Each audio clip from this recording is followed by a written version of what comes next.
Free PDF और test. ठीक है, ये चीज मैंने पिछली क्लास में बताया था आपको। इस क्लास में मैं एक बार आपको फिर से हल्का सा बता दूंगा आइडिया के लिए कि आप जो है फ्री में टेस्ट कहाँ पे दे सकते हैं और पीडीएफ बिल्कुल आसानी से डाउनलोड कर सकते हैं। ये सारी डिटेल मैं आपको थोड़ा सा 2 मिनट स्टार्टिंग में समय लूंगा वो बताऊंगा। उससे पहले मैं आपको बता दूं कि जो मैं आपको आज क्लासेस करवाने वाला हूँ ये फिटर फर्स्ट ईयर के लिए है और पार्ट 2 है। पार्ट 2 इससे पहले मैं ऑलरेडी करवा चुका हूँ। तो पार्ट 1 में ऑलरेडी पहले करवा दिया हूँ ना, आज पार्ट 2 है हमारा। ठीक है, कौन सा पार्ट है? पार्ट 2 है किसके लिए भाई? आईटीआई फर्स्ट ईयर के लिए है, फिटर थ्योरी का। ठीक है, तो पार्ट 1 के लिए पहले आप लोग पार्ट 2 देखने से पहले पार्ट 1 देख लीजिएगा, उसके बाद पार्ट 2 देखिए, क्योंकि कई बार ऐसा होता है ना कुछ क्वेश्चन ऐसे होंगे जो मैंने पार्ट 1 में करवा रखा है तो पार्ट 2 में उतना डिटेल में हम लोग नहीं जाएंगे, तो वहां पे दिक्कत हो जाएगी। इसलिए एक बार आप लोग पार्ट 1 देख करके मतलब सीरियल वाइज देखिए तभी मजा आएगा। ठीक है, चलिए तो टेस्ट के लिए क्या है भाई? तो टेस्ट के लिए आपको वेबसाइट है globalitea.org ना, उस पर जाना पड़ेगा तभी आपका काम बनेगा। इस वेबसाइट को यहाँ पे देख रहे हैं, यहाँ पे लिखा हुआ फ्री पीडीएफ के लिए www.globalitea.org। इस वेबसाइट पर जाकर के आप बिल्कुल आसानी से पीडीएफ को डाउनलोड कर सकते हैं प्लस फ्री में टेस्ट भी दे सकते हैं। दोनों चीजें वहीं पे हैं। कैसे करना मैं थोड़ा सा आपको यहाँ पे बता देता हूँ। आपको अपने गूगल में जो है सर्च करना है ग्लोबल आईटीआई। जैसे गूगल में सर्च करेंगे ग्लोबल आईटीआई, पहली वेबसाइट मिल जाएगी globalitea.org के नाम से। इस पर आपको क्लिक कर लेना है। क्लिक करेंगे तब आपके सामने जो है फोन में कुछ इस टाइप का इंटरफेस दिखेगा, जो इधर वाला आपको दिखाई दे रहा है। इस टाइप का इंटरफेस दिखाई देगा। यहाँ पर आप देखेंगे ये जो 3 लाइनें हैं ना, ये काफी महत्वपूर्ण है। इन्हीं पे आपको क्लिक करना है। जैसे ही क्लिक करेंगे आपके सामने ढेर सारे ऑप्शन आ जाएंगे, ऐसे होम, हमारे बारे में नई अपडेट, आईटीआई कोर्स। फिर आपको कौन सा वाले ऑप्शन पे क्लिक करना भाई? आईटीआई कोर्स वाले पे। जब आईटीआई कोर्स वाले ऑप्शन पे क्लिक करेंगे तब उसके अंतर्गत आपको दिखाएगा फिटर थ्योरी का ऑप्शन। किसका भाई? फिटर थ्योरी का ऑप्शन। ध्यान दीजिए, पहला स्टेप हमारा यहाँ पे क्लिक करना है, दूसरा स्टेप आईटीआई कोर्स पे, तीसरा स्टेप फिटर थ्योरी वाले पे। जब इस पर आप क्लिक कर देंगे तो उसके बाद आपके सामने कैसा भाई आएगा इंटरफेस? तो आपके सामने आ जाएगा कुछ इस टाइप से। नीचे को स्लाइड करेंगे मोबाइल में अपने तो 2 ऑप्शन मिलेगा, fitter theory first year, fitter theory second year. आपको फर्स्ट ईयर पे क्लिक करना, फर्स्ट ईयर पे क्लिक कर लीजिए क्योंकि आप फर्स्ट ईयर के हैं। क्लिक करके जैसे ही नीचे जाएंगे तो देखिए यहाँ पे आपको मिल जाएगा क्या? Fitter theory first year PDF. सारे पीडीएफ यहाँ पे 10 पार्ट में अपलोड है। एक पार्ट में लगभग 50 क्वेश्चन है। क्वेश्चन के साथ जस्ट उसके नीचे आंसर दिया गया है जिससे आपको मोबाइल वगैरह में देखने में दिक्कत ना आए। उसके नीचे जो है fitter previous year question paper PDF download, या पिछली साल जो एग्जाम में आपके, या जो है अपने खुद से नहीं बनाया हुआ, जो आपके एग्जाम में क्वेश्चन आया हुआ वही पीडीएफ आपका, वही आंसर शीट आपकी यहाँ पे अपलोड कर दी गई है जिससे आप देख सकते हैं कि किस टाइप के क्वेश्चन आपके एग्जाम में आते हैं। और नीचे जाएंगे जस्ट नीचे लिखा fitter theory first year online mock test. Mock test लिखा है ना, ये कहां पे क्लिक करें? फ्री टेस्ट के लिए यहां क्लिक कीजिए। आपको इसी बैनर पे क्लिक कर देना है। जैसे ही क्लिक करेंगे नया टैब इस तरह से ओपन होगा। नीचे को जाएंगे हम लोग स्लाइड करते हुए, देखिए fitter theory first year test 1, fitter theory first year test 2, fitter theory first year test 3, fitter theory first year test 4। इस तरह से कई सारे किसी भी क्विज पे आप जो मैं आज क्वेश्चन करवाने वाला हूं स्टार्ट वाले पे क्लिक कर लीजिए। क्लिक कर लेंगे, फटाफट आप सब पे अपना टिक करते जाइए, नेक्स्ट करते जाइए, टिक करते जाइए। देखिए सही हो गया, टिक करते जाइए, नेक्स्ट करते जाइए। इसमें भी वही ऑप्शन सही है। ठीक है, ठीक किया, नेक्स्ट। देखिए गलत हो गया ना, देखिए जो गलत होगा तो 2 ऑप्शन, जो गलत होगा जो सही रहेगा वो ग्रीन में रहेगा, जो गलत होगा तुरंत रेड हो जाएगा कि हमने गलत टिक कर दिया। सही टिक करेंगे तो एक ही ऑप्शन, देखिए ये भी गलत हो गया, ये वाला भी गलत हो गया, ये वाला भी गलत है। देख रहे हैं 2 ऑप्शन आ जा रहा है। ठीक है, देखिए ये सही हो गया आपका। तो अगर सही होगा तो जो आप क्लिक करेंगे वही ब्लू कलर से दिखाएगा अपना। ठीक है, अगर 2 ऑप्शन गलत होगा तो क्या होगा? तुरंत जिस पे क्लिक करेंगे वो रेड हो जाएगा कि भाई गलत हो गया, और जो सही रहेगा उसको ग्रीन कलर से दिखा देगा। तो तुरंत के तुरंत आपको उसी समय सामने पता भी चल जाएगा। ठीक है, सही तरीका हो गया आपका टेस्ट देने का। उसके बाद आ जाते हैं हम लोग अपने आज की क्लास की तरफ। आज का जो हमारा पहला क्वेश्चन है उसकी तरफ चलते हैं। पहला क्वेश्चन क्या कह रहा है आपके सामने स्क्रीन पे कि what is the kind of road sign. यह जो रोड साइन दिखाया गया है किस प्रकार का रोड साइन है। ठीक है, तो किस प्रकार का रोड साइन है भाई देख लेते हैं। चलिए ठीक है, यहां पे देखिए क्या कर रहा है, पेट्रोल पंप दिखा रखा है और यहाँ पे लिखा हुआ रोड पे। रोड पे आप देखते हैं चलते होंगे तो वहां पे आपका लगा होता है वहां पे, और उस पे जो है प्लेट टाइप की लगी तो उस पे दिखाता है कि कौन सा रास्ता किधर जाए जब हाईवे वगैरह पे चलते हैं तो। ठीक है, तो यहाँ पे देखिए कहीं कहीं पर यह भी हाईवे पे आप देखोगे किनारे एक बोर्ड पे यह भी सिंबल बना होता है, पेट्रोल पंप की टंकी बनी होती है, एरो दिखाया होता है और नीचे लिखा भी रहता है कि 500 मीटर, मतलब 500 मीटर इधर जाएंगे तो आपको क्या मिल जाएगा? पेट्रोल पंप मिल जाएगा। तो इसने क्या दिया आपको? जानकारी दी ना कि आगे भाई पेट्रोल पंप है, आपको इन्फॉर्मेशन मिला है इससे ना। तो यह किसके अंतर्गत आ जाएगा? इंफॉर्मेशन साइन के अंतर्गत आ जाएगा, सूचना चिन्ह के अंतर्गत आ जाएगा। आपको जानकारी देता है। जैसे रोड वाले पे होता है ना कि सीधे जाएंगे भाई, सीधे जाइए वाराणसी पहुंच जाएंगे, बनारस जिसको कहते हैं, इधर जाइए लखनऊ पहुंच जाएंगे। इसमें देखिए एक ही लिख दिया, ऐसा होता नहीं है भाई एक ही हर तरफ जाएंगे तो दिल्ली थोड़े पहुंचेंगे, जिधर जिधर अलग अलग रास्ता होगा ना। इधर जाएंगे तो मान लीजिए लिखा है सोनभद्र पहुंच जाएंगे। तो इस तरह से क्या है हमारा उस पे डायरेक्शन दिया होता है, जिससे आपको आसानी होती है, आपको जानकारी मिल जाता है कि कैसे कहाँ किधर जाएंगे तो आप कहाँ पहुंचेंगे। तो इसने क्या किया, आपको जानकारी दी कि किधर क्या है, कैसे आप किस रास्ते से आसानी से पहुंच सकते हैं। तो ये हमारा क्या हुआ, ये दोनों जो सिंबल्स हमारे इंफॉर्मेशन के थे, सूचना के थे। उसके अलावा कॉशनरी साइन की बात करें, सावधानी वाला, तो कॉशनरी साइन को ही हम लोग क्या कहते हैं, वार्निंग सिंबल, जो आपको सावधान करता है, जो आपको चेतावनी देता है। तो कॉशनरी वाला कौन सा, तो इधर वाले जो चारों सिंबल आपको दिख रहे हैं ना, ये चारों, ये किसके हैं भाई, कॉशनरी वाले, जो आपको वार्निंग देते हैं, सूचना देते हैं या सावधान करते हैं। सूचना नहीं, सॉरी, देखिए सूचना तो इंफॉर्मेशन का है ना, कॉशनरी का मतलब क्या हो गया, सावधान करना या कहते हैं वार्निंग देना, चेतावनी, वार्निंग, चेतावनी हो जाएगा, ठीक है। कॉशनरी साइन या सावधान करना या वार्निंग देना, आपको चेतावनी देना। क्या चेतावनी देगा, जैसे यह बताएगा, मैंने बताया सिंबल आपको जब मैंने क्लासेस करवाई थी ग्लोबल आईटी मोबाइल ऐप पर, जो लोग लाइव जुड़े हुए रहेंगे मुझसे, उन्होंने देखा होगा सारी चीजें बिल्कुल बारीकी से एक एक चीज मैंने अच्छे से बता रखा है। तो मैं उन लोगों को उम्मीद करता हूं कि लोग नीचे आकर के अच्छे अच्छे कमेंट करेंगे कि हाँ भाई मुझे समझ में आया, मजा आया, ठीक है।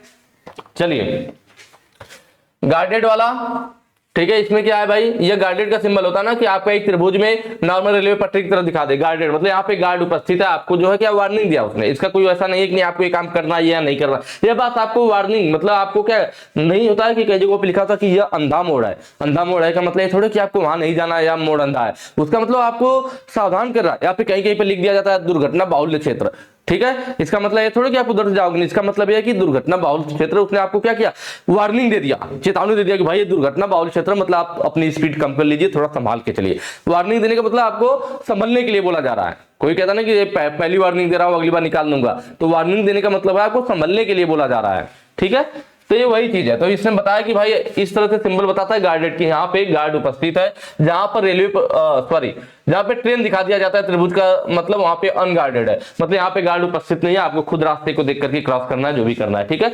उसके नीचे है पेडेस्ट्रियन क्रॉसिंग। पेडेस्ट्रियन क्रॉसिंग का मतलब क्या है, पैदल चलने वालों का मार्ग। मैंने बताया था कि आपके हाईवे वगैरह पे ऐसे लाइनें बनी होती है, और जिसका मतलब क्या होता है, जैसे जेब्रा क्रॉसिंग भी बोलते हैं। इसका मतलब है कि हाईवे पे वहां पे गाड़ियां जाकर के धीमी हो जाती है, अगर आपको रोड को क्रॉस करना है तो जहां पर यह सिंबल बना हो वहीं से क्रॉस करेंगे, ऐसा नहीं कि कहीं से भी क्रॉस कर रहे हैं, ठीक है। जहां पे सिंबल होता है वहीं पे क्रॉस करना पड़ता है। तो यहाँ पे लड़का चलते हुए दिखाया भी जा रहा है, मतलब पैदल चलने वालों का मार्ग है। आगे देखिए स्कूल, ठीक है, एक बच्चा है बैग लेकर के जा रहा है। अब तुरंत समझ में आया भाई बच्चा बैग लेकर के कहाँ जाएगा, स्कूल में जाएगा, ठीक है। अब स्कूल में जा रहा है तो इसका मतलब जहां भी ऐसा सिंबल बना होता है तो लोग अपनी गाड़ी वगैरह धीमी कर लेते हैं कि यहाँ से बच्चे क्रॉस करते हैं, आते जाते हैं, ठीक है। तो ये सब हमारा वार्निंग वाला हो गया, वो आपको वार्निंग देता है, चेतावनी देता है। मैंडेटरी साइन का मतलब, मैंडेटरी का मतलब होता है वो काम आपको करना ही है। क्या होता है, मैंडेटरी का मतलब होता है अनिवार्य, यह काम आपको करना ही है, उसको मैंडेटरी साइन बोलते हैं, ठीक है। क्या बोलते हैं डियर, मैंडेटरी साइन बोलते हैं। उसका मतलब होता है कि आपको यह काम करना ही है, ठीक है।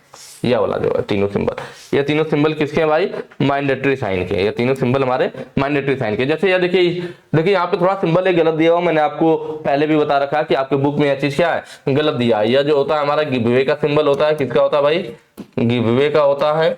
और यह जो होता है स्टॉप का होता है, ठीक है। और यह आपका ओवरटेकिंग का है, ओवरटेकिंग। जबकि आप यहाँ पे देख रहे होंगे ना, तो इसमें देखिए इसको स्टॉप लिखा है, इसको गिव अवे, जबकि गलत है। यह गिव अवे का सिंबल है या स्टॉप का। हालांकि मैंने बताया था कि आप आईटीआई एग्जाम में जब अगर आप दोगे तो आप जो यह दिया है गलत वाला, तो गलत वाला ही टिक कर लेना, जहां तक मुझे लग रहा है कि उसी को सही मानेंगे ना। लेकिन अगर कहीं की बात होगी तो सही क्या है आपका, यह गिव अवे का सिंबल है या स्टॉप का सिंबल है, ठीक है। तो यह मैंडेटरी साइन का मतलब अनिवार्य, मतलब अगर कहीं पे स्टॉप का सिंबल है तो आपको रुकना ही है। लाल बत्ती जल जाती है तो ऐसा नहीं कि आप चल लोगे, वो मैंडेटरी है, मतलब उसका आपको उसका पालन करना ही है, आपको मानना ही अनिवार्य संकेत है, ठीक है। स्टॉप वाला गिव अवे मतलब वहां रास्ता देना है तो आपको रास्ता देना ही पड़ेगा, ठीक है। ओवरटेकिंग प्रोहिबिटेड मतलब आपको गाड़ियों का ओवरटेक करना मना है, तो जहां पर यह सिंबल होगा तो वहां पे आप ओवरटेक नहीं कर सकते, वो आपको मानना ही पड़ेगा। मैंडेटरी का मतलब आपको मानना है, वो अनिवार्य है। जैसे फॉर्म वगैरह भरते हैं तो उसमें भी स्टार बना होता है ना, कि जो जो स्टार वाले कॉलम है वो मैंडेटरी है। मैंडेटरी का मतलब अनिवार्य है, उसको भरेंगे तभी आगे जा पाएंगे, मतलब वो आपको मानना ही पड़ेगा, तो वो मैंडेटरी में आ जाता है। तो यहाँ पर हमारा ये इंफॉर्मेशन साइन बिल्कुल सही हो जाएगा। नेक्स्ट पे आ जाते हैं। अगला है भाई देखिए क्या, which fire extinguisher is used for flammable and running. Liquid fire, ज्वलनशील और बहने वाले तरल के लिए। देखिए मैंने आपको आग के बारे में पहले वाले पार्ट में बताया था कि हमारी आग जो अलग अलग टाइप से बांटा गया था। जो ज्वलनशील और बहने वाली आग थी वो किसमें रखा गया था, उसको हम लोगों ने रखा था क्लास बी में डियर। किसमें रखा था, क्लास बी में रखा था। और क्लास बी की आग बुझाने के लिए मैंने बताया था फोम टाइप एक्सटिंग्विशर, बात हुई थी ना झाग वाला, फोम टाइप एक्सटिंग्विशर था। ऑप्शन ए आपका बिल्कुल सही हो जाएगा। हाइलेंड एक्सटिंग्विशर भाई, फोम टाइप एक्सटिंग्विशर जो होता है हमारा क्या है, क्लास बी क्या आग वाले बुझाने के लिए यूज होता है, क्लास बी का आग बुझाने के लिए। और लिक्विड वगैरह हमारे क्लास बी में आते हैं। जबकि हेलन एक्सटिंग्विशर हमारा क्या है भाई, तो यह क्लास डी की आग बुझाने के लिए। किसकी, क्लास डी की आग बुझाने के लिए। इसमें हम लोगों ने बात किया था क्या, आपका सीटीसी कार्बन टेट्राक्लोराइड या बीसीएफ ब्रोमोक्लोरो डिफ्लोरोमेथेन, यह सब हमारे क्या है हेलन एक्सटिंग्विशर के अंतर्गत आते हैं। और ये बिजली के द्वारा लगी आग या मेटल के द्वारा लगी आग को बुझाने के लिए यूज किए जाते हैं। ठीक है, उसके बाद आता है ड्राई पाउडर एक्सटिंग्विशर। ये हमारा किस में आता है भाई, क्लास सी में आता है। क्लास सी मतलब गैस से लगने वाली आग। तो गैस के द्वारा जो आग लगती है उसको क्लास सी में रखा गया और उसको बुझाने के लिए ड्राई पाउडर वाला फायर एक्सटिंग्विशर यूज किया जाता है। उसके बाद लास्ट वाला जो कार्बन डाइऑक्साइड है, तो कभी कभी हम लोग कार्बन डाइऑक्साइड का यूज क्लास बी की आग बुझाने के लिए भी करते हैं। ठीक है, क्लास बी की आग बुझाने के लिए भी किया जाता है। लेकिन जब अगर ऑप्शन में आपका फोम एक्सटिंग्विशर है तो पहले इसको सही करें। अगर फोम एक्सटिंग्विशर ऑप्शन में नहीं होता तब हम कार्बन डाइऑक्साइड को भी सही कर सकते थे। चलिए नेक्स्ट पे आ जाते हैं। अगला है what it denotes in ABC of first aid. मतलब फर्स्ट एड में एबीसी बनाया गया था ना, ए बी सी, तो उसमें ए हमारा क्या दिखाता है या बी क्या दिखाता है या सी क्या दिखाता है, इसकी बात हो रही है। तो वही इसमें ए वाला पूछा है कि ए क्या प्रदर्शित करता है। तो हमने आप लोगों को क्लासेज में बता रखी है, बिल्कुल अच्छे से समझाया भी है कि एबीसी में क्या होता है। एबीसी आपका फर्स्ट एड का एक हमारा बनाया गया था सिंबल के रूप में। तो उसमें ए का मतलब क्या था, एयरवे। ए का मतलब क्या था भाई, एयरवे। बी का मतलब ब्रीथिंग, ब्रीथ पता ना, सांस लेना। और सी का मतलब सर्कुलेशन। ठीक है, जो लोग, मैं देखिए अक्सर आपसे कहता हूँ क्वेश्चन सॉल्व करने में तभी मजा आएगा जब आप लोगों ने अच्छे से पढ़ाई कर रखी होगी, अच्छे से चीजें जानते हो, पढ़ाई कर रखे हो, तभी मजा आएगा। अगर तैयार नहीं है चीजें, आपने थ्योरी पढ़ी नहीं तो क्वेश्चन कहां से रटने वाली बात हो जाएगी, उतना मजा नहीं आने वाला है। तो अगर आपको सच में क्वेश्चन अच्छे से करना है, मजा लेना है, तो आप पहले पढ़ लीजिए। ठीक है, बुक से पढ़ लीजिए, अपने कॉलेज जाकर के पढ़ लीजिए, किसी दोस्त यार की मदद से पढ़ लीजिए, मतलब कहीं से भी। बाकी ऑनलाइन में पढ़ा रहा हूँ, आप वहां से भी पढ़ सकते हैं। तो मैं नहीं कह रहा हूँ आप मेरे यहाँ से पढ़ो, मतलब आप कहीं से भी पढ़ो, बस पढ़ लो एक बार। थ्योरी की बुक एक बार आपने पढ़ ली, फिर मजा आएगा सब में। ठीक है, मैं ऐप पर भी हम लोग की क्लासेस चलती है, ग्लोबल आईटी मोबाइल ऐप, तो वहां से भी आप डाउनलोड करके क्लासेस देख सकते हैं। ठीक है, तो चलिए तीन चीजें हो गई। ए का मतलब एयरवे। ठीक है, इसका मतलब क्या, मतलब अगर किसी व्यक्ति को दुर्घटना होती है, चोट लगती है, तो देखते हो अक्सर लोग देखने के लिए चारों तरफ घेर करके उनको खड़े हो जाते हैं। अरे भाई, जब चारों तरफ से उनको घेर करके खड़े हो जाओगे तो बेचारा सांस कैसे लेगा, हवा का आवागमन सही नहीं मिलेगा ना। तो इसलिए कहीं पर भी अगर चोट लगे तो आप तुरंत क्या कोशिश कीजिए कि जो लोग वहां पे घेर के खड़े हो रहे हैं पहले तो उनको हटाइए। उनको हटाएंगे, अच्छे से हवा आएगी, तब तो बेचारा, क्योंकि चोट लगी, सांस लेने में दिक्कत होगी, ऊपर से और आप घेर के खड़े हो गए तो पता चला बिना सांस लिए मर जाएगा। तो आप लोगों को देखने के चक्कर में उसकी जान चली जाएगी।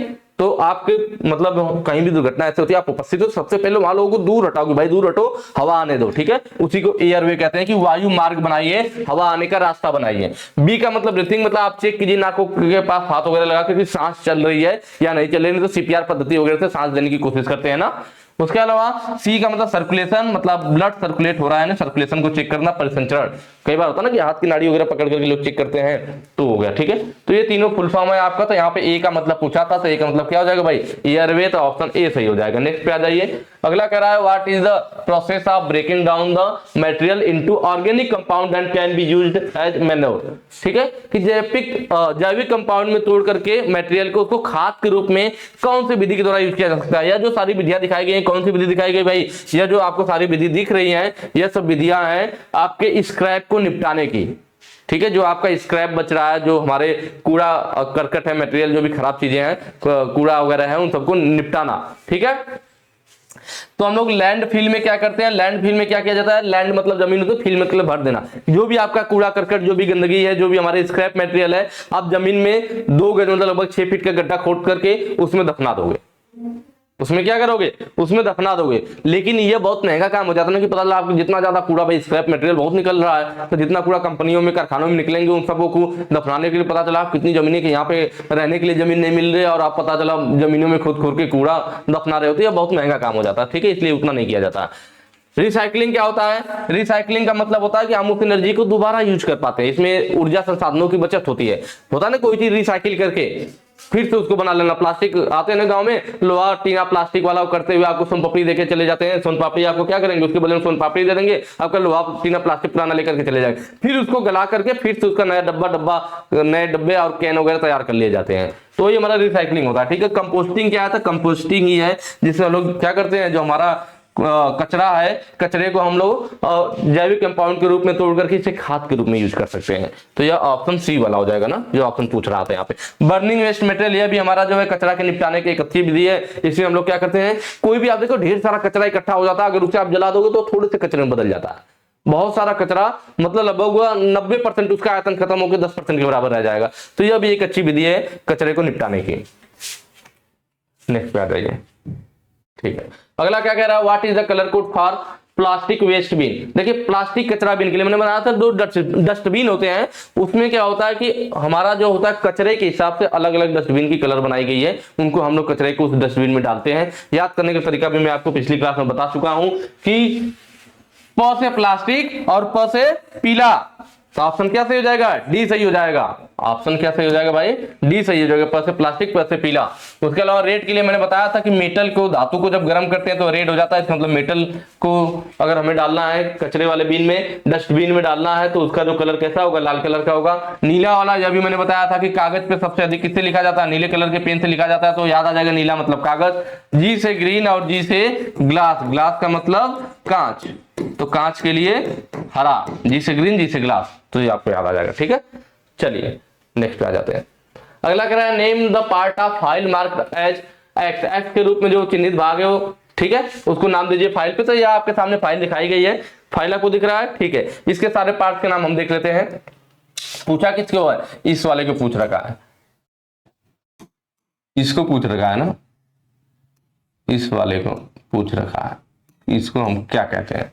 उसके पहले और पार्ट का नाम हम लोग देख लेते हैं। देखिए फाइल का जो सबसे लास्ट वाला हिस्सा होता है, इसको क्या बोलते हैं, टिप बोलते हैं डियर, टिप बोलते हैं या पॉइंट बोलते हैं, टिप या पॉइंट बोलते हैं। ठीक है, यह जो साइड वाला हिस्सा है इसको हम लोग एज बोलते हैं। क्या बोलते हैं भाई, एज बोलते हैं।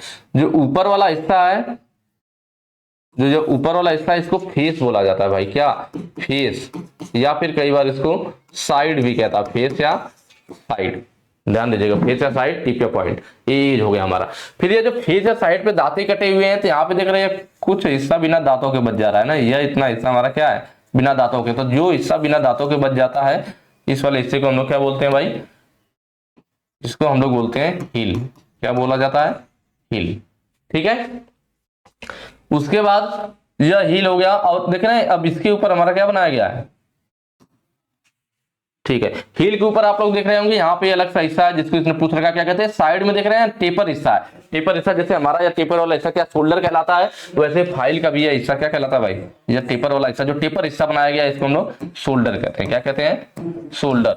शोल्डर ये जो हमारा क्या टैंग, या जो एक्स के रूप में पूछ रखा है ना, इसको टैंग बोला जाता है। जो आपसे एक्स के रूप में यह पूछ रखा है, यह क्या कहलाएगा भाई, हमारा टैंक कहलाएगा। यह टैंक है। तो टैंक को बनाने के लिए साइड में टेपर किया जाता है, जिसको हम लोग शोल्डर कहते हैं। ठीक है, टैंक को बॉडी से अलग करने के लिए। इसके बाद बारी आती है किसकी, चलिए इसके बाद बारी आती है हैंडल की। इसको क्या कहते हैं भाई, हम लोग हैंडल कहते हैं, हैंडल।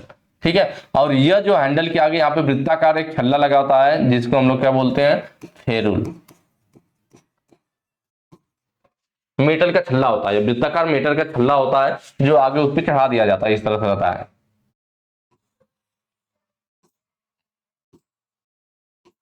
होगा, ठीक है, आगे यहाँ पे चढ़ा देते हैं। लकड़ी का हैंडल होता है, इसको इसलिए चढ़ाते हैं कि जब टैंक को इस लकड़ी के हैंडल में डाला जाए तो हैंडल हमारा क्रैक ना हो। तो क्रैक से बचाने के लिए यहाँ पे वृत्ताकार छल्ला चढ़ा दिया जाता है मेटल का, उसी को हम लोग फेरुल कहते हैं। तो ये सारे पार्ट्स के नाम हो गया। और यहाँ पे आपको इसने क्या पूछा था, इस वाले का, तो इसको हम लोग टैंक कहते हैं। तो ऑप्शन बी आपका सही हो जाएगा। क्या भाई, टैंक। ठीक है, फाइल की लंबाई कहां से कहां तक होती है, तो इस बात को भी ध्यान रखिए। यह जो टिप या पॉइंट है ना, टिप या पॉइंट से लेकर के ये जो इसका हील था, टिप या पॉइंट से लेकर के हील तक, यह जो हमारी लंबाई है ना, इसी को हम लोग क्या कहते हैं, फाइल की साइज होती है। फाइल का साइज,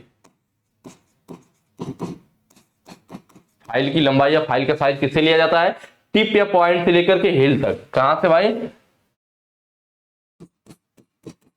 टिप या पॉइंट कहिए वहां से लेकर के हील तक, ये हमारा इसका साइज होता है। तो इस बात को भी ध्यान रखिएगा।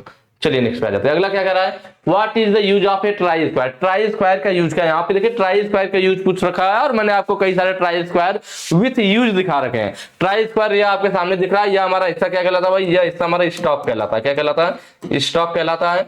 इस वाले को हम लोग ब्लेड कहते हैं। स्टॉक और ब्लेड के बीच में एंगल कितना होता है, कई बार पूछता है, तो ये हमारा 90 डिग्री का एंगल होता है भाई। कितना होता है इनके बीच में जो एंगल होता है ना, यह कितना होता है, 90 डिग्री का एंगल होता है। ठीक है, तो इसकी मदद से जब इन दोनों के बीच में 90 डिग्री का एंगल है, तो इसका मतलब इसकी मदद से किसी जॉब की दो भुजाओं को चेक कर सकते हैं कि वो समकोण पर है या नहीं है। तो उसको हम लोग इसकी मदद से चेक कर सकते हैं।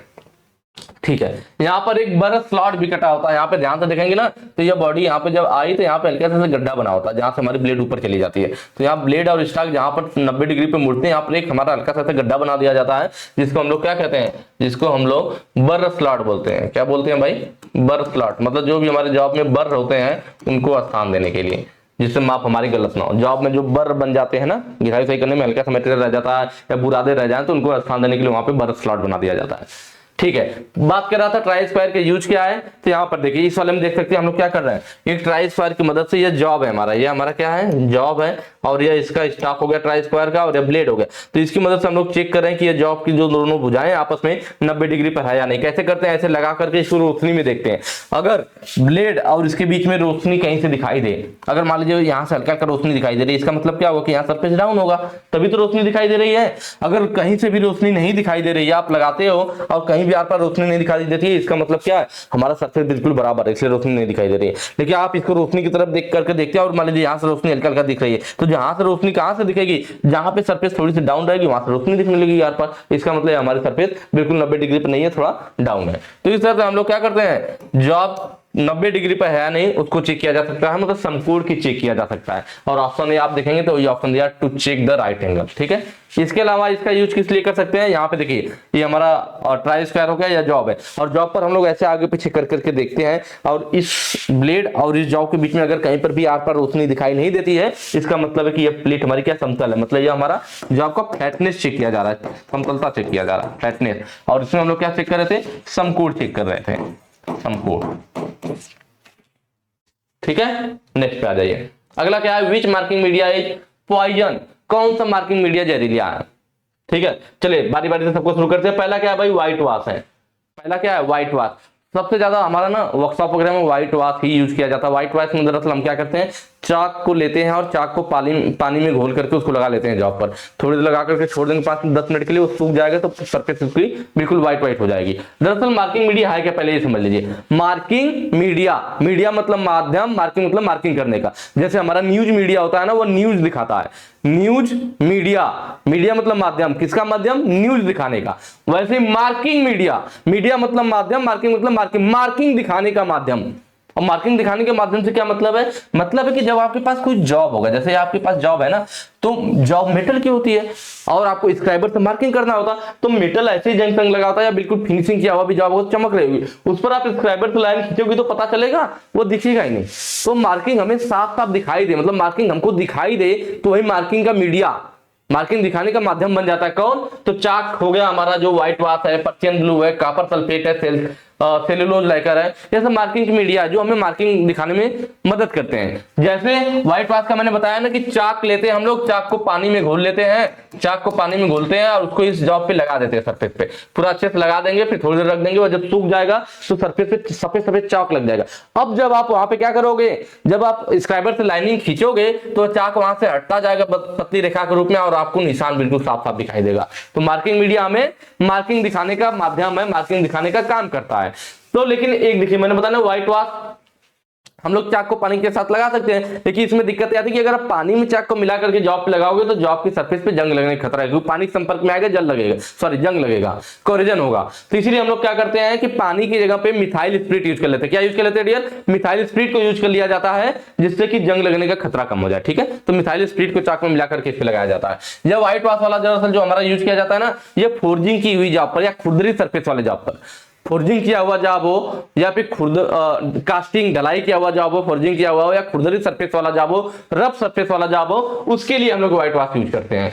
पर्शियन ब्लू कब यूज करते हैं, जब फिनिश किया हुआ जॉब हो, आपकी अच्छी फिनिश की हुई जॉब है, उस पर हमें मार्किंग करना है तो पर्शियन ब्लू यूज किया जाता है। पर्शियन ब्लू में एक कमी है भाई कि सूखने में बहुत समय लगता है। क्या? सूखने में अधिक समय लगता है। यह कई बार एग्जाम में पूछा भी है कि कौन सा ऐसा मार्किंग मीडिया है जो सूखने में अधिक समय लेता है, तो पर्शियन ब्लू सही हो जाएगा। या यह पूछ लेता है कि हम लोग पर्शियन ब्लू मार्किंग मीडिया क्यों यूज नहीं करते हैं जल्दी, तो ऑप्शन में दिया रहेगा सूखने में अधिक समय लेता है। तो उलट पलट के किधर से भी पूछ सकता है, दोनों चीज ध्यान रखिए। उसके बाद आया कॉपर सल्फेट। कॉपर सल्फेट में क्या होता है ना कि हम लोग कॉपर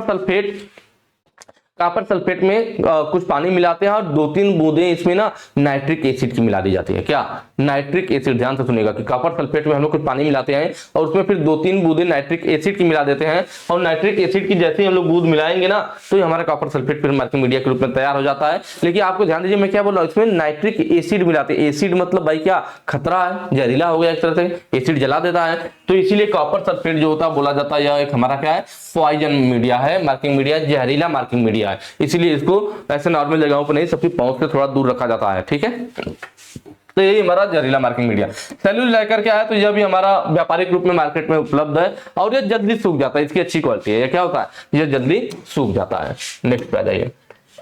अगला है which part of universal surface gauge hold the scriber.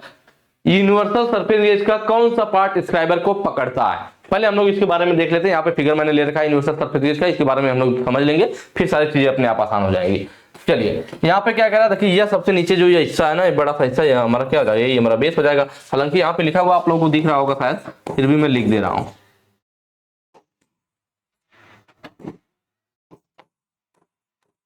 क्या हो जाएगा भैया, बेस हो जाएगा। बेस में वी ग्रू कटा हुआ है। वी ग्रू क्यों कटा हुआ है, जिससे कि क्या हो, वी ग्रू कटा रहेगा तो कोई हमारे पास बेलनाकार जॉब है तो उस पर हम लोग आसानी से रखेंगे तो उस पर आ जाएगा। बेलनाकार जॉब होगी ना तो भाई इसको अगर हमें रखना फ्लैट सरफेस, ये देखिए सामने फ्लैट भी है तो फ्लैट पे भी रख लेंगे। कोई बेलनाकार जॉब ऐसी जगहों पे रखना पड़े अगर यूज करने के लिए तो वी ग्रू की मदद से आसानी से बेलनाकार जॉब पर भी रखा जा सकता है। उसके अलावा देखा जाए तो यह जो है हमारा एडजस्टिंग स्क्रू है। क्या है भाई, एडजस्टिंग फाइन एडजस्टमेंट स्क्रू। दिख रहा है लिखा हुआ है, एक बार मैं देख लेता हूं। हाँ दिख रहा है, फाइन एडजस्टमेंट स्क्रू। बाकी सुनते भी रहिए, फाइन एडजस्टमेंट स्क्रू है। और ये हमारा रॉकर आर्म है। यहाँ पे ये वाला जो हिस्सा है ना, रॉकर आर्म है, ये वाला इसका क्या भाई, rocker arm, fine adjustment screw. और यह हो गया हमारा रॉकर आर्म, ये हो गया फाइन एडजस्टमेंट स्क्रू। तो जो फाइन एडजस्टमेंट स्क्रू होता है ना, ये रॉकर आर्म से जुड़ा होता है, और जो रॉकर आर्म होता है ये स्पिंडल से जुड़ा होता है। किससे जुड़ा होता है भाई, इस स्पिंडल से हमारा जुड़ा होता है रॉकर आर्म। ठीक है, स्पिंडल पे हमारा पकड़ा गया स्क्राइबर। यह जो आपको दिख रहा है यही हमारा क्या है, स्क्राइबर है। ये हमारा जो बेंट स्क्राइबर है, मुड़ा हुआ है, तो स्क्राइबर हो गया। स्क्राइबर को हमने किसमें पकड़ा, इसमें पकड़ रखा है, जो क्लैंप टाइप का दिख रहा है, इसको स्नग बोलते हैं। क्या बोलते हैं डियर, इसको स्नग बोलते हैं। इसी में हमने स्क्राइबर को पकड़ रखा है। स्क्राइबर में को स्नग में पकड़ा गया और इसको स्पिंडल पे एक जगह टाइट करने के लिए यह जो है इसको क्लैंप बोला जाता है, क्लैंपिंग नट। क्या बोलते हैं भाई इसको, क्लैंपिंग नट। तो क्लैंपिंग नट को जहां टाइट कर देंगे वहीं इस पे टाइट हो जाएगा। लूज करके स्पिंडल पे कहीं भी ऊपर नीचे टाइट किया जा सकता है। तो ये सारे इसके पार्ट के नाम हो गए। यहाँ पे दो और है, यहाँ पे देख रहे होंगे दो गाइड पिन है। इन दोनों को क्या बोला जाता है, इन दोनों को हम लोग गाइड पिन बोलते हैं। ठीक है, ये दोनों हमारे गाइड पिन है। तो ये हमारा हो गया सरफेस गेज का फिगर। इसका यूज कहाँ कहाँ होता है, तो इसकी मदद से हम लोग जब लेथ मशीन पे कोई जॉब लगाते हैं ना तो उसको चेक कर सकते हैं कि लेथ मशीन पर जो जॉब सेट किया गया है वो सेंटर में है कि नहीं, वो भी 4 जाचक में। क्योंकि 3 जाचक सेल्फ सेंटरिंग होता है, खुद से जॉब को सेंटर में कर लेता है, उसमें नहीं चेक करना पड़ता। पर 4 जा सेंटर में हमें खुद से मैनुअली सेंटरिंग करना पड़ता है, जॉब को सेंटर में लाना पड़ता है। तो वहां पर हम लोग चेक करते हैं इसकी मदद से कि जॉब सेंटर में आ जाना है। ठीक है, यूनिवर्सल सरफेस गेज की मदद से। और किसी भी जॉब पर अगर हमें क्या करना हो, किसी भी जॉब पर हमें विभिन्न ऊंचाइयों पर मार्किंग करनी है तो हम लोग क्या करते हैं, उसको हमारा एंगल प्लेट होता है ना, एंगल प्लेट ऐसे 90 डिग्री पर, तो एंगल प्लेट के सहारे हम लोग क्या करते हैं, उस जॉब को खड़ा कर देते हैं और फिर सरफेस प्लेट पे रखते हैं। एंगल प्लेट को सरफेस प्लेट पे रखेंगे और इसके सहारे हम लोग क्या करेंगे, जॉब को खड़ा कर देंगे पीछे की साइड, और फिर हम लोग इसकी मदद से पैरेलल लाइनें मार्किंग कर सकते हैं, पैरेलल लाइनें खींच सकते हैं, मार्किंग कर सकते हैं, या किसी जॉब की ऊंचाई भी इसकी मदद से मापा जा सकता है। यह सब काम हो गया यूनिवर्सल सरफेस गेज का। क्वेश्चन में क्या पूछा था, यूनिवर्सल सरफेस गेज का कौन सा हिस्सा स्क्राइबर को पकड़ा है, तो यहां मैंने आपको बताया कि स्क्राइबर को स्नग पकड़ रखा है और क्लैंपिंग नट की मदद से इसको कहीं भी टाइट कर सकते हैं। तो स्क्राइबर को पकड़ा किसने है, स्नग ने पकड़ा हुआ है। तो वहां पर ऑप्शन क्या होगा, ये ऑप्शन ए सही हो जाएगा। ठीक है, गाइड पिन हमारा क्या है, तो यहां पर देख रहे हैं यही दोनों गाइड पिन है। गाइड पिन का काम क्या है कि अगर मान लीजिए किसी जॉब पर, जब हम लोग किसी जॉब पर उसको क्या कहते हैं, यूनिवर्सल सरफेस गेज को चला रहे हैं तो उसका जो गाइड पिन होगा ना, एक गाइड पिन यहाँ आ जाएगी, एक गाइड पिन यहाँ आ जाएगी, वो जो दोनों नीचे यहाँ आके टकरा देंगे इसके किनारे से और इसके किनारे के समांतर चलने में उसको मदद करेंगे। वो यहाँ टकरा के चलेगी तो बिल्कुल एक सीध में और समांतर चलेगा। ठीक है, रॉकर आर्म, तो रॉकर आर्म आपका यहाँ पे दिया हुआ, रॉकर आर्म हमारा फाइन एडजस्टमेंट स्क्रू से जुड़ा होता है और इधर स्पिंडल से। तो जब भी हम लोग फाइन एडजस्टमेंट स्क्रू को थोड़ा बहुत कम ज्यादा टाइट या लूज करते हैं तो हमारा फाइन एडजस्टमेंट होता है। मतलब हम लोग देखिए इसमें यही फायदा, ये यूनिवर्सल सरफेस गेज है। कौन सा है? यूनिवर्सल सरफेस गेज है। इसमें हम लोग स्क्राइबर को तो ऊपर नीचे कर ही सकते हैं, इधर उधर घुमा सकते हैं, उसके साथ साथ स्पिंडल को भी इधर उधर झुकाया जा सकता है। नॉर्मल सरफेस गेज में क्या होता है, स्पिंडल एक ही जगह फिक्स होता है, बिल्कुल सीधा रहता है ना, बिल्कुल सीधा 90 डिग्री पे, वो घूमता नहीं है, आगे पीछे नहीं हो सकता। लेकिन यूनिवर्सल सरफेस गेज में इसको थोड़ा बहुत इधर उधर झुकाया भी जा सकता है। किसकी मदद से? ये रॉकर आर्म की मदद से। फाइन एडजस्टमेंट स्क्रू को जितना हम लोग एडजस्ट करेंगे उसी हिसाब से थोड़ा बहुत आगे पीछे स्पिंडल भी हो सकता है, झुक सकता है। ठीक है, तो फाइन एडजस्टमेंट स्क्रू किसकी मदद से झुकाता है? ये रॉकर आर्म। रॉकर आर्म ही फाइन एडजस्टमेंट स्क्रू और इधर स्पिंडल दोनों से जुड़ा होता है, उनके बीच में सामंजस्य उपलब्ध कराता है। फाइन एडजस्टमेंट स्क्रू वही फाइन एडजस्टमेंट करने के लिए, थोड़ा बहुत आगे पीछे स्पिंडल को झुकाने के लिए। नेक्स्ट पे आ जाइए, ये कह रहा what is the name of vice. इस वाइस का नाम क्या है? यह वाइस आप लोग देख रहे हैं, यह जो होता है हमारा यह हैंड वाइस है, इसको हाथ में पकड़ करके यूज करते हैं इसलिए इसको हैंड वाइस कहते हैं। इसमें जो वाइस की लंबाई रहती है ना, वह यह पिवट होता है, पिवट के सेंटर से, कहां से डियर? यह जो पिवट है, पिवट के सेंटर से, ठीक है, पिवट के सेंटर से लेकर के जा तक की सीधी दूरी होती है, यह लगभग 125 से 150 mm की लंबाई में रहता है। और जो जा की इसकी चौड़ाई रहती है, जा की जो चौड़ाई होती है लगभग 40 से 44 mm रहता है।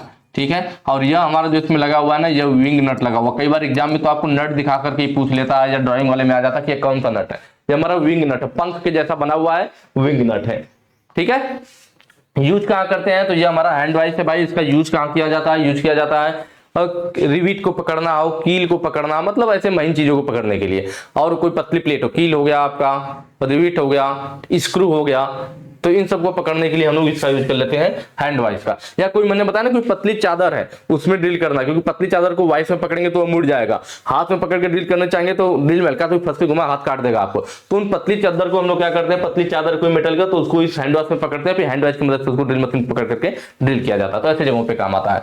पिन वाइस क्या है? तो ये जो फिगर आपको दिख रहा है भाई, हमारा पिन वाइस का है। इसके आगे क्या होता है? तो इसके आगे दिख रहे हैं 3 जबड़े तरह दिख रहा है, जैसे हमारा ड्रिल चक में आगे 3 जबड़े होते हैं, तो उसी तरह ड्रिल चक की तरह इसमें आगे कॉलेट चक होता है जिसमें आगे 3 जबड़े होते हैं। इसको हैंडल की मदद से क्लोज या ओपन किया जाता है। ठीक है, इसका क्या नाम है? Pin vice. नाम ही पिन वाइस है, इसलिए पिन जैसे महीन कार्यों के लिए यूज किया जाता है। तो महीन तारनुमा जॉब पकड़ने के लिए, महीन तारनुमा जॉब पकड़ने के लिए, जैसे कोई तारनुमा महीन जॉब है या फिर कोई घड़ी का पार्ट है, पुर्जा है, उनको पकड़ने के लिए इसका यूज किया जाएगा। पाइप वाइस, जो पाइप वाइस है आपका, यह फिगर जो आपको दिख रहा है, यह पाइप वाइस का फिगर है। इसमें आप लोग देख रहे होंगे पाइप वाइस इस तरह से दिखता है आपका। ठीक है, इसमें हम लोग नाम है पाइप वाइस और काम भी है, यह पाइप को पकड़ने काम आता है। किसको? बेलनाकार जॉब हो या पाइप को पकड़ने के लिए हम लोग पाइप वाइस का यूज करते हैं। इसमें जॉ देखेंगे इसके तो वी आकृति के, देख रहे हैं जॉ कैसे बने हुए हैं, ऊपर भी वी आकृति और नीचे अपर और लोअर दोनों जॉ वी आकृति के बने हुए। कई बार पूछता है कि ये जो जबड़े या जॉ है इसके पाइप को कितने पॉइंटों से पकड़ते हैं। तो यहाँ पे देखिए अगर कोई पाइप पकड़ेंगे तो एक हिस्सा यहाँ टकराएगा कोल पाइप, एक हिस्सा यहाँ, यहाँ। तो आप देख रहे हैं ऊपर वाले वी में 2 जगह टकराता है, नीचे वाले वी में 2 जगह, मतलब टोटल 4 पॉइंट से। कितने पॉइंट से जॉब को पकड़ता है? तो टोटल जॉब को 4 पॉइंट से पकड़ता है। ठीक है, उसके बाद बारी आती है क्विक रिलीजिंग वाइस। क्या आती है? Quick releasing vice. Quick releasing vice का मतलब हो गया क्विक रिलीज। नाम से पता चल रहा ना कि ऐसी वाइस जो क्विक रिलीज करे। जैसे नॉर्मल हमारी बेंच वाइस होती है तो उसमें हम लोग पूरा हैंडल घुमाना पड़ता है। जब आप पूरा उसको हैंडल की मदद से स्पिंडल को घुमाएंगे तब धीरे धीरे हैंडल आपकी वाइस खुलेगी और जब आपको आप निकाल पाएंगे। ठीक है, लेकिन क्विक रिलीजिंग में क्या है कि क्विक रिलीज होगा। इसमें क्या होता है, हमें स्पिंडल हैंडल को पूरा घुमाने की जरूरत नहीं है। यहाँ देख रहे हैं यहाँ पे एक पिन लगा होता है, इसको क्विक रिलीज लीवर बोलते हैं। ठीक है, या फिर आप लीवर या पिन भी बोल सकते हैं। तो इसको दबाया जाता है। लीवर को जब हम लोग दबाएंगे अंदर को, जैसे ही दबाएंगे तो इसके अंदर हाफ नट होता है। नट 2 भागों में होता है, हाफ नट बोला जाता है, 2 भागों में बटा होता है, वो जुड़ा रहता है। जैसे लीवर को दबाते हैं वो नट 2 भागों में खुल जाता है। क्या होता है? नट 2 भागों में खुल जाता है और फिर आप इस मूवेबल जाव को हाथ से पकड़ के सीधा खींच लेंगे, हैंडल घुमाने की जरूरत नहीं है, तुरंत सीधा खींचेंगे वो खुल जाएगा। तो इसलिए क्विक रिलीज, ये तुरंत रिलीज कर देता है, जब आपको हमें हैंडल घुमा के परेशान नहीं होना पड़ता। तुरंत ये लीवर दबाएंगे, हाफ नट अंदर खुल जाएगा और इसको हाथ से पकड़ के सीधे खींच लेंगे, इसलिए इसको क्विक रिलीजिंग वाइस कहते हैं। नेक्स्ट पे आ जाइए। अगला कह रहा है कि ये new hexa blade after a few stroke become loose because of, मतलब कुछ स्ट्रोक के बाद एक नया हेक्सा ब्लेड ढीला क्यों हो जाता है।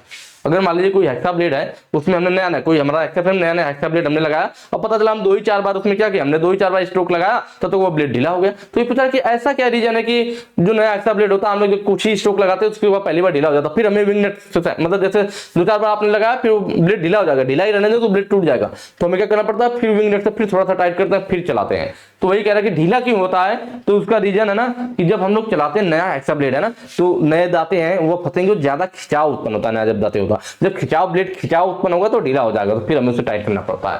तो ऑप्शन ए सही हो जाएगा कि स्ट्रेचिंग ऑफ द ब्लेड के खिंच जाने की वजह से वो ढीला हो जाता है। नेक्स्ट पे आ जाइए, कह रहा है पहले कट और पतले वर्कपीस, ध्यान दीजिएगा इसको, पतले वर्कपीस, पहला कट है ऊपर पतला वर्कपीस है, को काटते समय दांते बहुत आसानी से क्यों टूटते हैं। देखिए मैंने आपको बताया था क्लासेज में, जब मैंने आप लोगों को पढ़ाया तो तुम्हें बताया था कि अगर कोई भी जॉब है उस पर अगर हम लोग हेक्सा ब्लेड से काट रहे हैं तो कम से कम 2 या 2 से अधिक दांते उसके सरफेस पे आने चाहिए तभी कटाई संभव है। किसी भी जॉब को आपको हेक्सा ब्लेड की मदद से काटना है, हेक्सा की मदद से काटना है, तो उस हेक्सा ब्लेड के कम से कम 2 या 2 से अधिक दांते उसके सरफेस पे आएंगे तभी कटाई संभव है। अगर ऐसा नहीं है तो फिर कटाई नहीं कर सकते। क्यों? कम से कम 2 दांते आने ही चाहिए, क्योंकि अगर मान लीजिए आपका जॉब है, ये मान लीजिए पतला जॉब हो गया, ठीक है, और आपका हेक्सा ब्लेड का एक दांता यहाँ दूसरा दांता यहाँ, पता चला कि दाता इस पे आया ही नहीं इसके संपर्क में, या एक दाता आएगा, एक दाता आने कोई मतलब नहीं, जैसे ही चला हुआ फिर बीच में चला जाएगा, कम से कम 2 दाते चाहिए। तो अगर मान लीजिए दाते इसके संपर्क में नहीं आएंगे, आपका पतला जॉब है और हेक्सा ब्लेड ज्यादा है, इसका पीच ज्यादा है, तो जॉब आपका क्या हुआ, दोनों दांतों के बीच में आके अटक गया ना, फंस गया, दोनों दांतों के बीच में आके फंस गया, तो कटाई कहां हो पाएगी। जब दांते उसके सरफेस पे चलेंगे तब तो कटाई होगी। तो ये बोल रहा कि किसी भी जॉब को काटना है तो हेक्सा ब्लेड के कम से कम 2 या 2 से अधिक दांते इसके सरफेस पे आएंगे तभी कटाई होगी, ठीक है। तो वही कह रहा है कि पतला वर्कपीस काटते समय दांते आसानी से क्यों टूटते हैं, तो अगर आप पतले वर्कपीस काटोगे, जैसे मान लीजिए आपके पास कोई बड़ी जॉब है, चौड़ा वर्कपीस है, इस पर अगर मान लीजिए हेक्सा ब्लेड क्या पता चला क्या 10-15 दांते आ गए, आप जब हेक्सा ब्लेड पे फोर्स लगाओगे कटाई करने के लिए तो क्या होगा, जितना आपने फोर्स लगाया सब फोर्स क्या हुआ, जो 10-15 दांते जो आपके संपर्क में थे सब पे फोर्स बढ़ गया और वो जो आपको कटाई में यूज हो गया। लेकिन मान लीजिए जैसा मैंने बोला कि पतला वर्कपीस होगा, जब पतला वर्कपीस होगा तब आपके हेक्सा ब्लेड का पता चला 2 ही दांते संपर्क में आए या 3 दांते संपर्क में आए पतले वर्कपीस पे, तो आपने जितना भी फोर्स लगाया उस हेक्सा पे वो सब किस में गया, वो सिर्फ 3 दांतों पे पड़ा ना, क्योंकि कटाई में तो 3 ही दांते यूज में आ रहे हैं, तो आपने जितना भी फोर्स लगाया वो सबका सब फोर्स किस पे चला गया, सिर्फ 3 दांतों पे गया, तो इसलिए हमारे दांते जल्दी उस समय टूट जाते हैं। और ये दिक्कत कब आएगी, जब पतला वर्कपीस होगा, चौड़ा वर्कपीस है तो पता चला 15-20 दांते आ गए उसके ऊपर, तो आप जितना फोर्स लगाओगे वो सारा का फोर्स क्या होगा, 15-20 दांतों में बढ़ जाएगा, तो दांते नहीं टूटेंगे। पतला वर्कपीस होगा, दांते 2-3 उसके संपर्क में हैं और सारा का सारा फोर्स आप भाई जितना फोर्स आप उतना लगाओगे, ऐसा तो नहीं कम ज्यादा करोगे, तो वो क्या होगा, फिर आपका 3 ही दांतों पर पड़ेगा, इसलिए हमारे दांते आसानी से जल्दी टूट जाते हैं। तो ऑप्शन देखेंगे, ऑप्शन डी है, हाथ का बल केवल कुछ दांतों पर काम करता है, इस वजह से दिक्कत आती है क्योंकि पतला वर्कपीस है, ठीक है। चलिए नेक्स्ट पे आ जाते हैं। अगला कह रहा है कॉर्नर और ज्वाइंट पर मटेरियल को चौकोर करने, मतलब यहाँ पे देखिए इंग्लिश वाला, which chisel use for squaring material at the corner joint, कोई कॉर्नर ज्वाइंट है वहां पे मटेरियल को यहाँ से हटाने के लिए, कॉर्नर पे से हटाने के लिए, वहां पे स्क्वायर बनाने के लिए, बिल्कुल एक दूसरे के 90 डिग्री करने के लिए कौन सी चीजल यूज की जाती है उसके बारे में बात करें। देखिए पहला दे रखा है फ्लैट चीजल, फ्लैट चीजल का मतलब है चपटी छेनी, यह जो फिगर आपको दिख रहा है ये फ्लैट चीजल का है, ठीक है, देख रहे हैं ना, इसके आगे कैसा फ्लैट है और ये हमारा दिख रहा है यहाँ पे, तो ये ज्यादातर यूज किया जाता है हमारा चिपिंग के कार्यों में, या फिर कोई हमारा मेटल है उसको 2 भागों में काटना है, पार्टिंग आप 2 भागों में बांटना हो या चिपिंग करना हो, आपने वेल्डिंग कर रखा है वहां से मटेरियल को हटाना है काट करके, तो इस टाइप का काम करने के लिए फ्लैट चीजल यूज किया जाता है। लेकिन वहीं पे बात किया जाए क्रॉस कट चीजल की, इसका नाम एक और है भाई, क्या नाम है, केप चीजल। कई बार देखिए केप चीजल बोल देता है, लोग कंफ्यूज हो जाते हैं कि यह नया क्या आ गया, तो सी से क्रॉस कट चीजल और सी से केप चीजल, ये दोनों नाम इसी का है। क्रॉस कट चीजल के देखेंगे तो आगे की यह कटिंग एज देख रहे हैं कितनी पतली है, ठीक है, तो यही दोनों में देखिए मेन डिफरेंस भी है कि जो हमारा फ्लैट चीजल होता है ना, इसकी कटिंग एज की चौड़ाई ज्यादा होती है और क्रॉस कट चीजल की कटिंग एज की चौड़ाई कम होती है। मोटाई की बात करें तो इसकी मोटाई देखिए सिर्फ इतनी मोटी है और इसकी मोटाई ज्यादा, तो ये डिफरेंस है हमारा क्या, जो क्रॉस कट चीजल है और या कह लीजिए केप चीजल है और हमारा फ्लैट चीजल में, फ्लैट चीजल की अपेक्षा इसकी कटिंग एज की चौड़ाई कम, मोटाई अधिक, ठीक है। इसका यूज कहां करेंगे, तो देखिए अब कटिंग एज की चौड़ाई कम है और जो हमारे शाफ्ट वगैरह में जो कीवे होता है वह भी पतला होता है, नैरो होता है, तो कीवे वगैरह की कटाई करने के लिए किसके लिए भाई? क्लीवेज की कटाई करने के लिए। ठीक है, फिर आता है डायमंड पॉइंट चीजल। तो यह वाला जो फिगर है हमारे पास, ये डायमंड पॉइंट चीजल है। डायमंड पॉइंट में आगे क्या दिख रहा है? इस तरह से हमारी चीजल होती है। ये आगे वाला जो इसका हिस्सा कैसा दिखेगा, तो ये देखिए बड़ा करके दिखाया गया, आगे ऐसे वी आकृति में बन जाता है। ठीक है, इसका एंगल भी देता है, एंगल लगभग 60 डिग्री रहता है। तो इसका यूज क्या देखिए, वी आकृति नुकीला बन गया। अब नुकीला बन गया तो कहीं भी अगर कोई जॉब है तो आसानी से कॉर्नर में चला जाएगा, क्योंकि देखिए वो चौड़े थे, वो क्या होते उनके आगे की कटिंग नहीं जाकर के यहाँ पे टकरा जाती, कॉर्नर पे पहुंच ही नहीं पाता, क्योंकि चौड़ाई है, चौड़ाई जाके टकरा जाती है, एकदम कॉर्नर पे नहीं पहुंच पाता। कॉर्नर पे पहुंचने के लिए तो यह देखिए वी आकृति का क्या है भाई, तिरछा पूरा नुकीला सा है ना, तो यह क्या करेगा, इसी को डायमंड पॉइंट चीजल बोलते हैं। और यह वाला जो इसका वी आकृति बन रही है, ये जो इसका कटिंग एज है, बिल्कुल यहाँ क्या करेगा, कॉर्नर में घुस जाएगा और इसके किनारों को काट करके यहाँ पे कह लीजिए चौकोर बना देगा। तो वही देखिए यहाँ फिगर में दिखाया भी गया है कि इनके किनारों क्या है, यहाँ कॉर्नर पे कटाई करके इन दोनों को एक दूसरे के 90 डिग्री पे करना है, चौकोर बनाना किसका काम है, डायमंड पॉइंट चीजल का काम है। तो यहाँ पे ऑप्शन सी आपका सही हो जाएगा। हाफ राउंड चीजल, तो यह देखिए यहाँ पर हाफ राउंड चीजल है कैसे, तो यहाँ पे फिगर में देखिए, इसमें क्या नीचे वाला ऐसा दिख रहे हैं, ऐसे राउंड में बनाया गया, दिख रहा होगा, ये कहते हैं राउंड में है। इसमें जबकि हमारा क्या था, सीधा था, इसी टाइप से एज की एज देखिए क्रॉस कट चीजल की तरह, लेकिन इसकी नीचे की एज क्या ऐसे सीधी होती है, लेकिन इसमें क्या होता है, जो हमारी एज होती है ना नीचे वाला कटिंग एज, ये ऐसे गोलाई में हो जाता है। कैसे हो जाता है, गोलाई में, इसलिए इसको हम लोग क्या कहते हैं, हाफ राउंड चीजल बोलते हैं। आई बात समझ में? कहां यूज होगा, तो ऑयल ग्रुप्स काटने के लिए, किसके लिए, ऑयल ग्रुप्स के लिए, जहां से ऑयल अगर हमारा बहना हो तो वहां पे उसके लिए ग्रुप्स काटा जाता है। आप यहाँ पे फिगर देख सकते हैं, नालियां वगैरह काटने के लिए, ऑयल ग्रुप्स काटने के लिए इसकी मदद से देखिए काटा जा रहा है, क्योंकि आगे की इसकी कटिंग कैसे अर्धवृत्ताकार है, तो यह ऐसे नाली टाइप की बनाती जाएगी अर्धवृत्ताकार आकृति में। तो ऑयल ग्रुप्स काटने के लिए हम लोग इसका यूज करते हैं हाफ राउंड चीजल का, किसके लिए, ऑयल ग्रुप्स काटने के लिए। चलिए नेक्स्ट पे आ जाते हैं। अगला है name the part of hammer mark that egg, कि ये जो हमारा एक्स के रूप में हैमर दिखाया गया, इसका नाम क्या है, तो इसके सारे पार्ट का नाम मैं फटाफट आपको बता देता हूं कि इसको हम लोग कहते हैं हैंडल। क्या कहते हैं भाई, हैंडल कहते हैं। यह जो हमारा नीचे वाला हिस्सा जब फेस कहलाता है, मेन यही हमारा स्ट्राइकिंग करने वाला हिस्सा होता है। यह ऊपर वाला हिस्सा हमारा पिन कहलाता है।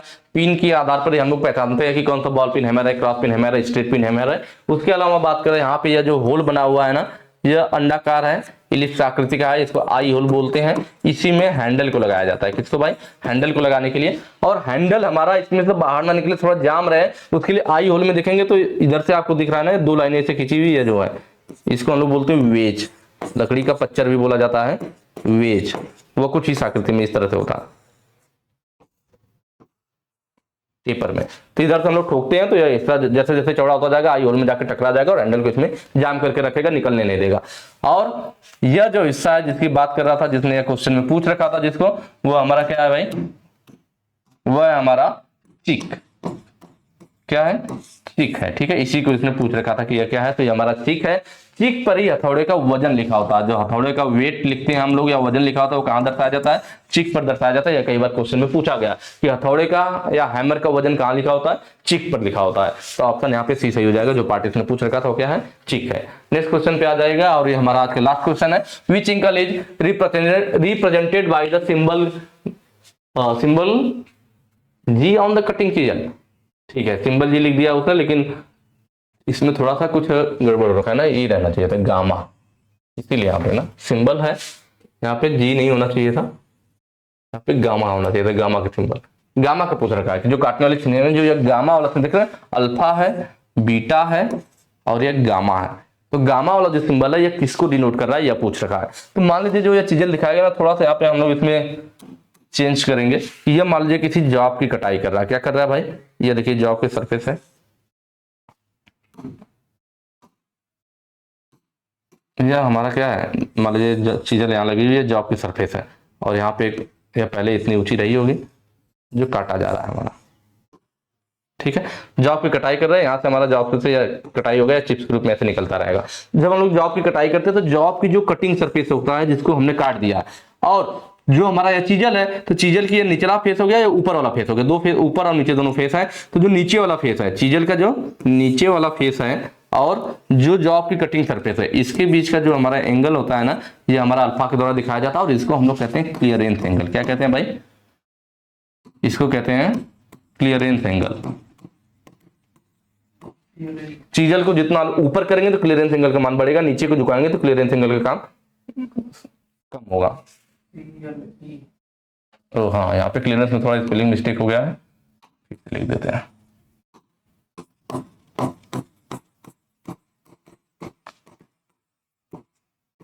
ठीक है।